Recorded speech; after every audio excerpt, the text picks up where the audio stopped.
Hey everyone.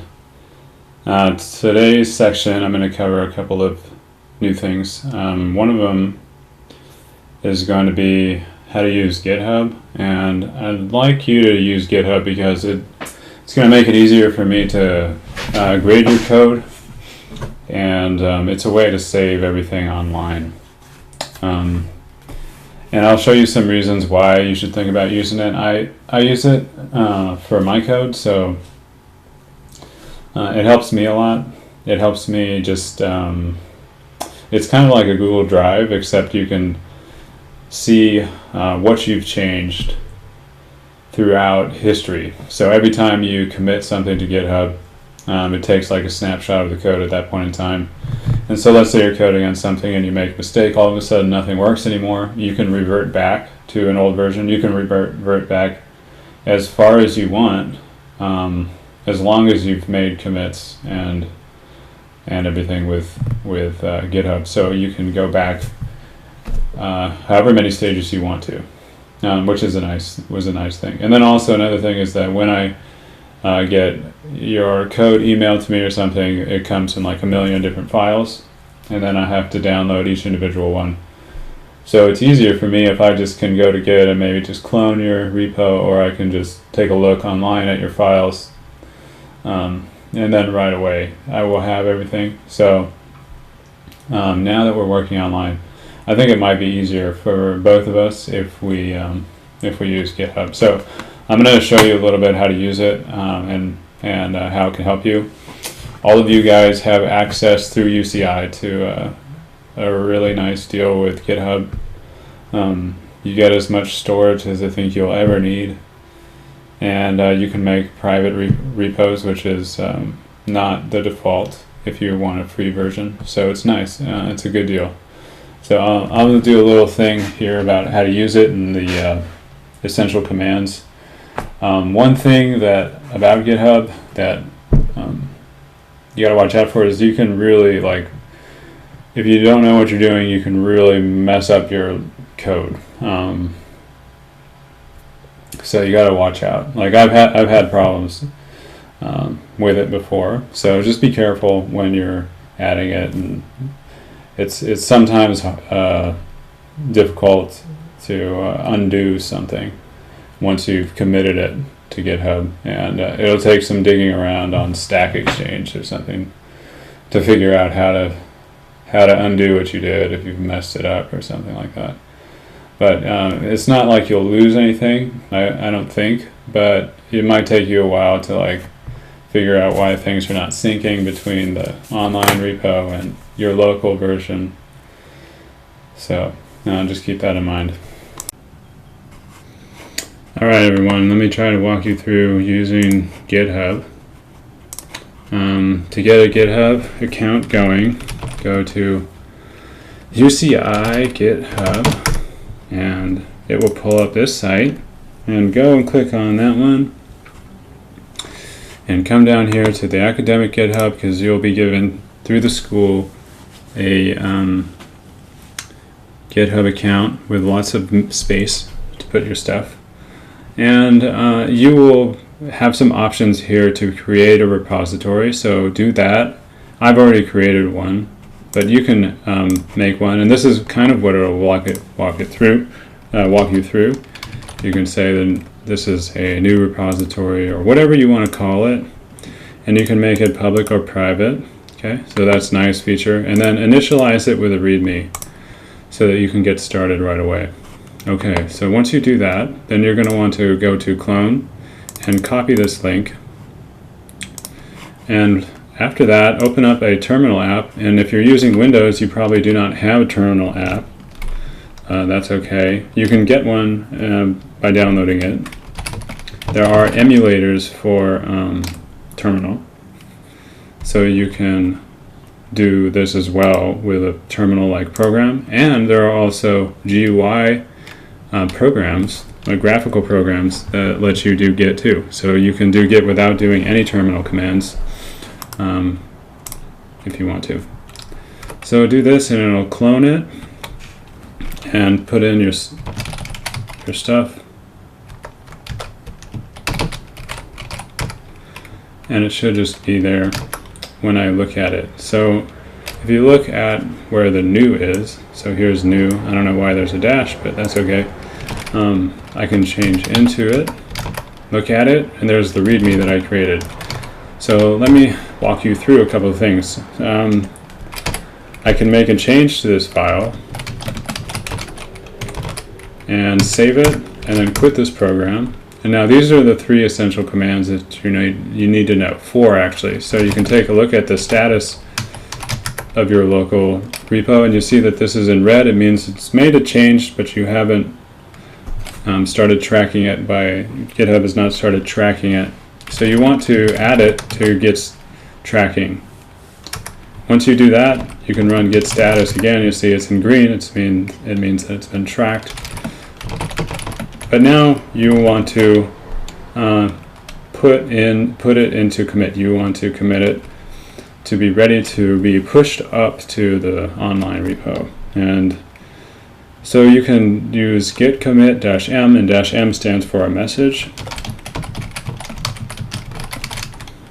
So put in something like whatever is good for you. I usually don't put anything in, just like a blank line, but you have to put in something. So it can't be empty. It has to be something like this.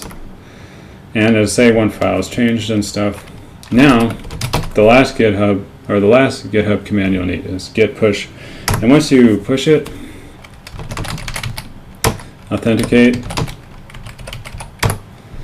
and then it will go up to the online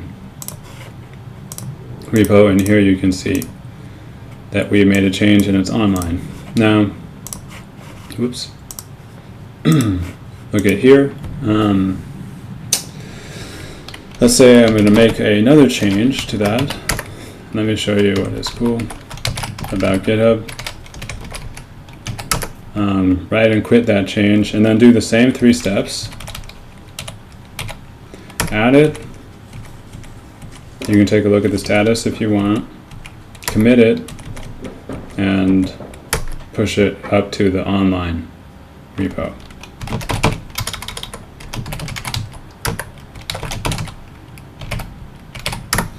And do those things. Now when you look at it online and refresh this, you'll see you have this. Now you can look at the history of this, and you can see your first commit was here, and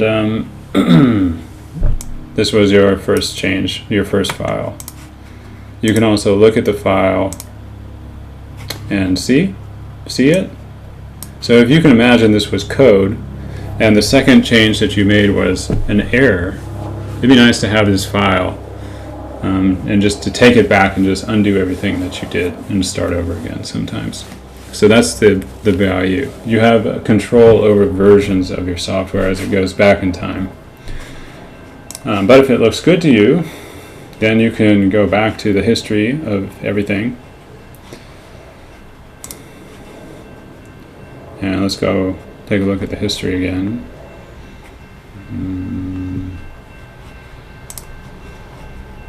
History of this file is here, and the most recent change is right there. And here you see the file. So, sorry, I live right by the train, and the train comes by pretty often. So I just close the window, and so this is what it'll be useful for me to start grading you and stuff, because you can have all your files in your repo, and then I can just come and just with one command take all your files down from your repo and look at them myself on my machine. It's easier for me, and then I can do things like make comments or whatever. So it'll be probably a little easier for me, and then I think in the long run you will like it, although you're probably wondering why you need to use it now. But it's really nice to have control over those versions.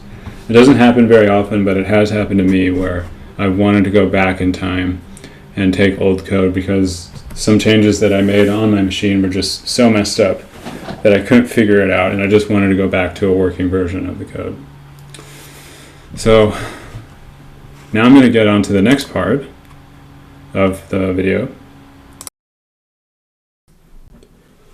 Okay, this is the next part of the video where I'm going to cover doing the AR1 model.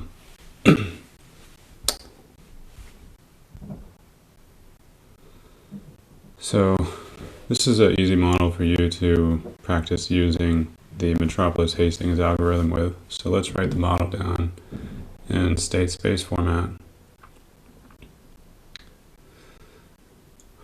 And we'll just have a model that depends on one lag. And UT is distributed with the normal kind of error structure there. And we are only depending on two parameters, phi and sigma squared. So that's the posterior that we're going to try to derive. To derive the posterior, we're going to have to derive the log likelihood, or the likelihood, and we're going to pick priors for phi and sigma squared. Sometimes it's difficult to derive the likelihood in these autoregressive models. So let's do that first.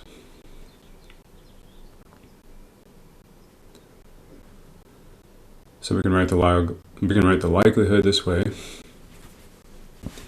and we can make it into rewrite it in a way such that it is depending on the marginals and the conditionals of all the data. This will make it easier to derive everything, because that first observation, we don't have any observations in our sample going before that. We only have that first one, so we have to derive it in a special way. So we can write it like this: y1 equals phi y0 u1, because yt equals epsilon t. So we just made a substitution.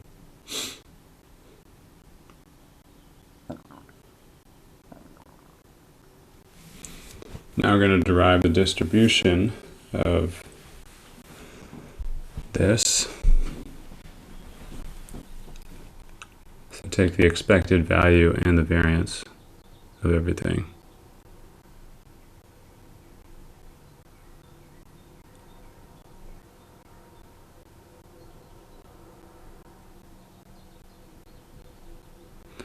When I take the variance, the phi comes out and is squared. And because of stationarity, the variance of y0 is the same as the variance of y1. So I can solve for the variance of y1 now. And this is what it is.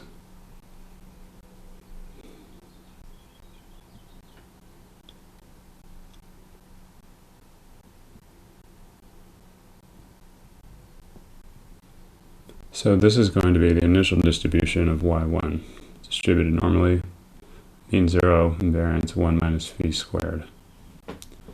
Now that we did that, we need to derive the distribution of the rest, and we can call that initial variance omega squared.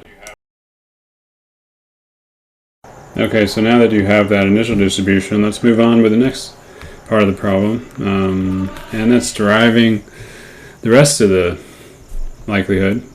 So I'm just going to kind of do it in this corner over here of the page. Y2 given y1, what's that? So y2 minus phi of y1 will give you a good representation using just this ut, which has homoscedastic variance, and just do that for the rest of them, because that makes everything easy to work with. UT. Alright, so there you go. And then just bunch this up in a matrix or whatever, and just call this one Y. And so this will be a good way to write the likelihood. So capital Y will refer to this part, and lowercase y, this one observation, will just be this initial distribution that we defined over here. So the likelihood is these two things combined together. And now we need to do the next part, which is defining the priors. So let's do the conditional of sigma squared given phi and y, and it'll be proportional to the likelihood. So let's write this out. Probably I don't want to do it like this. Let's do 2 pi sigma squared t minus 1, because I have t minus 1 observations in y, exp here. And now the other part is this y transpose y, and minus 1/2, because there's only one observation.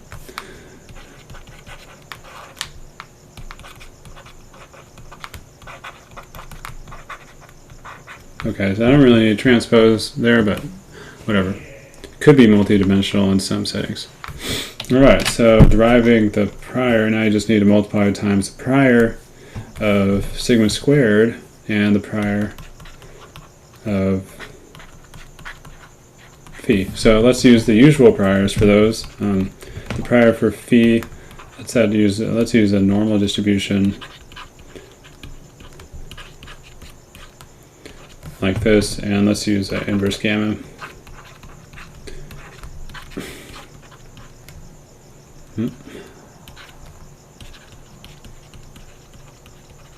There you go. So those are our priors that we'll use for this one. And now we're going to derive this condition proportional to sigma squared. So we don't even need that one because it doesn't depend on sigma squared at all. So write everything out together, and this is what you'll end up with. Sigma squared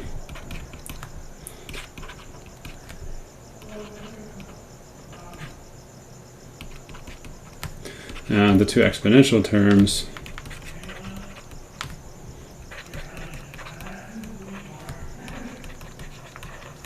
and the y1 here.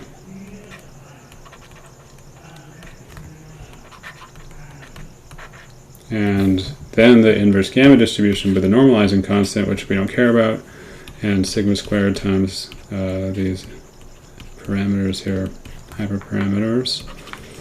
And there you go. This is going to be the whole thing. The bottom, what is in the bottom? D0 sigma squared. Okay. There we go. So this is it. Get rid of the stuff that you don't need, like this, and let's write everything in terms of sigma squared. Now notice that this omega squared, this omega squared, remember, is equal to sigma squared over 1 minus phi squared. So let's rewrite it in terms of its original form and get rid of this stuff, which doesn't matter. So this is going to be sigma squared t minus 1 divided by 2. There should have been divided by 2 there. Sigma squared minus 1/2, and sigma squared minus alpha 0 over 2 plus 1. And then we have the exponential. We're going to combine all of those things into 1. So this is going to be 1, 2 sigma squared, and everything else is going to stay inside. So we'll have this y transpose y. And then the initial distribution for the y1s, and this is 1 minus phi squared inverse, because this omega squared, remember, has this part in it, and you got to keep that in there. Okay, so that needs to stay because you can't factor it out or multiply it out in any way. You can try, but you're going to fail because there's a sigma squared multiplied by it, so you need to keep it in there. You cannot get it out of the exponential by itself. And then you need to add in delta 0. There you go. So this is going to be the update. So we can combine this, this, and this, and combine a new alpha there. So sigma squared, and this is going to be negative alpha 0 and plus t divided by 2 plus 1. Okay, see the 1 and the t, these two cancel out with that 1, and just make t. This is going to be alpha 1. Define that like that. Now exp in the exponential, obviously this whole thing, just call that delta 1. And that's an inverse gamma distribution. So that's all you need to do. So the prior is going to be like this. Phi y distributed ig with alpha 1 over 2, delta 1 over 2, and the parameters are given right there. All right, so for the next part, we need to find this here. What is this going to be? This is where we'll use MH. So we have the likelihood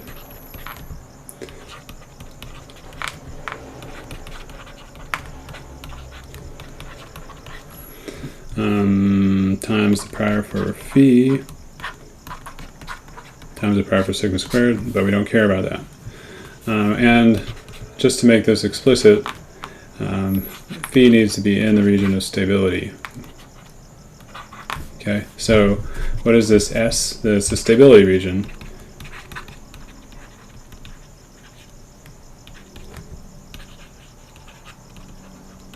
Okay, so you know that in time series, these autoregressive parameters need to be constrained to have a magnitude of that's less than 1. So that's what messes everything up, and why you can't use Gib sampling. You need to use MH. MH will generate candidates, generate proposals. Well, it'll generate variates from this distribution, which is not easy to define because it has this truncation. And it'll do that by doing accept reject, an accept reject step. That's what Metropolis Hastings is. It's basically a way of generating candidates from a distribution that isn't known, like this one, because you have all these things combined together with this truncation region. Okay, so to do it, you need to generate good proposals. You can generate bad proposals. That's easy. You can use a random walk. So you can define a proposal density, which is like the new candidate phi would be equal to the old phi plus some normal stuff. Okay, and just add that, and that'll be, this is called a random walk. Random walk should be used as a last ditch effort to get something. You can do better than that because we can do like a linear regression type setting model for phi and get from the likelihood a distribution or parameters for a distribution, a proposal distribution for phi. So to do that, the way you do it is let's just look at the relevant parts of the likelihood. So this depends on phi here, and the prior also depends on phi.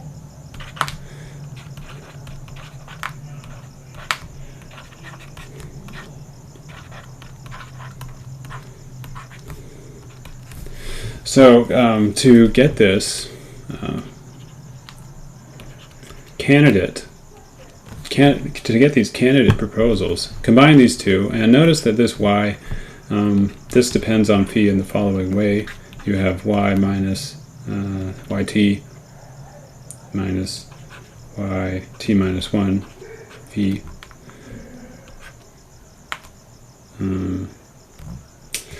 And let's just do squared and put a summation sign there. Okay, times this stuff. Okay.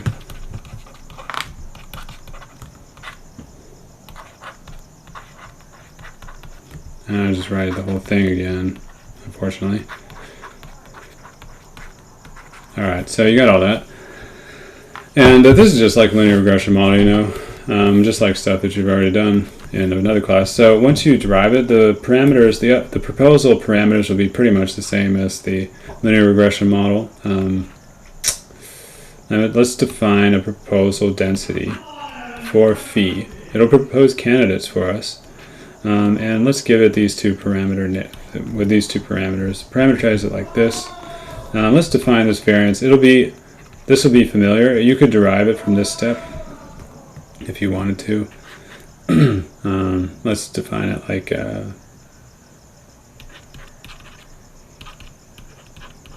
so now I got these ones. These ones are different than the other y's that I was telling you about. Let's do a better mu than that. Okay, that's okay. Now this is going to be the mean for the proposal density, and you got to have the priors here. Okay, so this will be it. So don't forget this is sigma multiplied by that. All right, so multiply that by sigma. All right, so let me talk about what I did. Let's just call this part. So this is like playing the role. Whoops. This is playing the role right here of like x in the linear regression model. So let's get all those together in a vector. So this y star is just going to be equal to y2 up to yt minus 1, capital T minus 1, like that. So that's what this will be. And this little y star will be equal to, actually, this will be equal to y1 up to capital T. And this will be equal to y2 up to y capital T. All right, so that's what this this notation is here, which I use in this proposal densities there, so you don't get confused. And those are different from the capital Y's that I used before, because the capital Y's, these capital Y's that I used before were equal to the differences, okay, in a vector like that. All right, so that's different from just these. All right, so keep that in mind. So these will be the proposal candidates. And now that we have a candidate generating density that will propose to me good candidates for phi with these two parameters, let me define the MH step. So the MH step is going to be like this. The MH, you need to define first of all the probability of a move. The probability of a move is going to be B2. I'm going to use a different color here because just to make this clear. And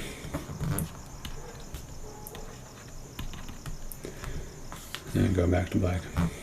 Okay, so this is the candidate that you generated from that proposal density Q, and this will be equal to the min of this ratio, which is the likelihood. Can I just spare some notation and just call the likelihood F? Well, actually, I shouldn't do that. You need it red again, P star, go back to black, sigma squared. All right, and then times F of y1. This is your initial observation, which also depends on this. And this one, times your prior,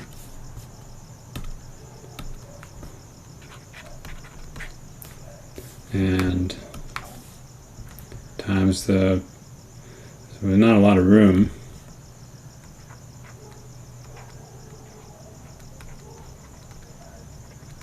and this is not red, okay, so I did that on purpose. And then the denominator, it's going to be the opposite.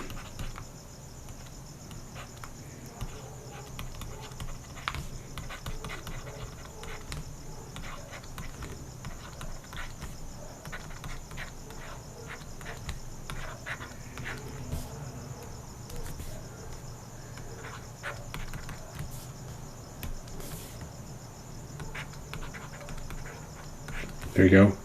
And it's the minimum of this and 1. Okay.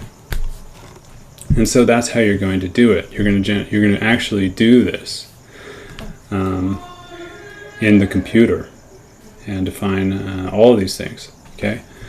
So let me just give you a little trick here. So these are all in the natural scale. You don't ever want to do anything in natural scale. You want to do it in the log. So take the log of both sides. You take the log of alpha 2. So take the log of alpha, and that will equal the minimum of the log of the numerator. I'm not going to rewrite that whole thing with a log.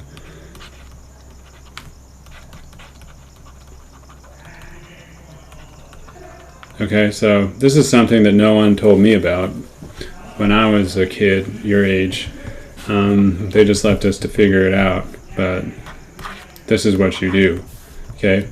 In real life, you do not use the natural scale, like what's written here in divide. You use the log, and then you also take the log of 1, which is 0. And then you take, generate a candidate, or generate a uniform random variate from a uniform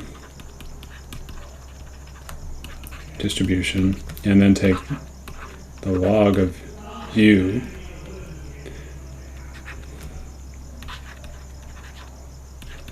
and then you do this following logic here. If this,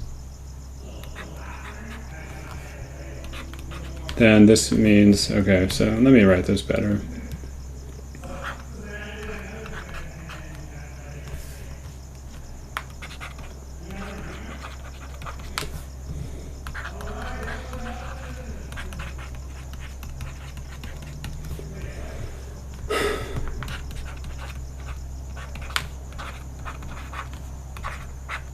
Okay, so then you just reject it and you keep the old value. Alright? So, I'm going to stop now. I've tried so hard to get this working, and I've had a lot of software issues along the way. But I am going to code this up live for you and show you how to do it. So don't worry about it. But this will be good for one lecture, and if you can follow this, then you'll know what's going on when I start coding.